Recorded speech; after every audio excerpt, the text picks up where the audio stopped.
एक ब्रह्मास्त्र ही नहीं बल्कि और भी पौराणिक काल के कई सारे हथियार बहुत ही घातक हैं। आइए जानते हैं वो कौन कौन से हैं। पौराणिक मान्यता के अनुसार भगवान ब्रह्मा ने इसे धर्म और सत्य को बरकरार रखने के मकसद से बनाया था। मान्यता यह है कि जो भी इसकी चपेट में आता है वह पूरी तरह खत्म हो जाता है। सबसे खास बात यह है कि इसकी मारक शक्ति अचूक थी।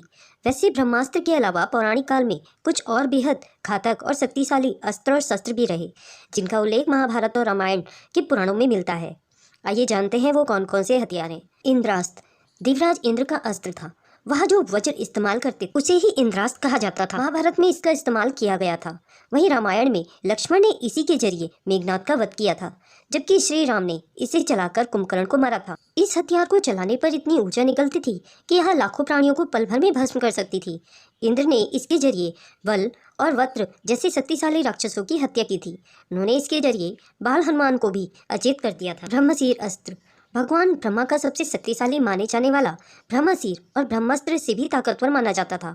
रामायण काल में इसका ज्ञान राम लक्ष्मण को था, पर उन्होंने इसे कभी इस्तेमाल नहीं किया। महाभारत में इसके बारे में द्रोणाचार्य, अर्जुन और अश्वत्थामा को था। कुरुक्षेत्र युद्ध के आखिरी दिन में अश्वत्थामा ने इसे अर्जुन पर चला दिया था, जिसके बाद में इसे दूसरी ओर मोड़ दिया गया था। नारायणास्त्र भगवान विष्णु का शक्तिशाली हथियार माना जाता था। रोचक बात यह है कि इसका विरोध करने पर यह और शक्तिशाली हो जाता था। महाभारत में इसका इस्तेमाल अश्वत्थामा ने पांडवों की सेना पर किया था, जिसके बाद ही कुछ वक्त में पांडवों की सेना की एक टुकड़ी नष्ट हो गई थी। श्री कृष्ण ने इसके बाद सबको इसके आगे नतमस्तक होने की सलाह दी थी। वासवी शक्ति के जरिए कर्ण ने घटोत्कच को मारा था। उन्हें यह शक्ति अपने कवच और कुंडल के बदले इंद्र देवता से मिली थी, जिसका वह सिर्फ एक ही बार इस्तेमाल कर सकते थे। रौद्रास्त्र अर्जुन ने स्वर्ग में हजारों काल के दैत्यों राक्षसों का वध इसी रौद्रास्त्र की मदद से किया था। वह इसका इस्तेमाल कर्ण पर भी करने वाले थे, जब कर्ण रथ का पहिया निकाल रहे थे, पर उन्होंने इसे वापस ले लिया था। राम ने इसका इस्तेमाल कुंभकर्ण के लिए किया था। सुदर्शन चक्र अजयता, गति और मन को इंगित करता है। यह चक्र भगवान शिव के त्रिशूल जितना शक्तिशाली बताया जाता है। एक बार इसे छोड़ने पर इसको रोकना या काट पाना असंभव माना जाता था।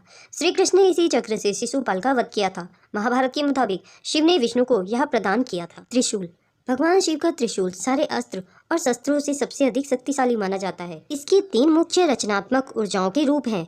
इंगला, पिंगला और सुषुम्ना का प्रतिनिधित्व करते हैं। अगर भगवान शंकर इसे छोड़ दें तो यह महासागरों को सुखा सकता है और पूरे संसार का संहार कर सकता है। दोस्तों, यह जानकारी आपको कैसी लगी इसे कमेंट बॉक्स में ज़रूर बताएं। अगर आप मेरे चैनल में नए हैं और ऐसी ही रोचक कथाएं सुनना पसंद करते हैं तो मेरे चैनल को सब्सक्राइब करें। वीडियो को अंत तक देखने के लिए आप सभी का बहुत बहुत धन्यवाद।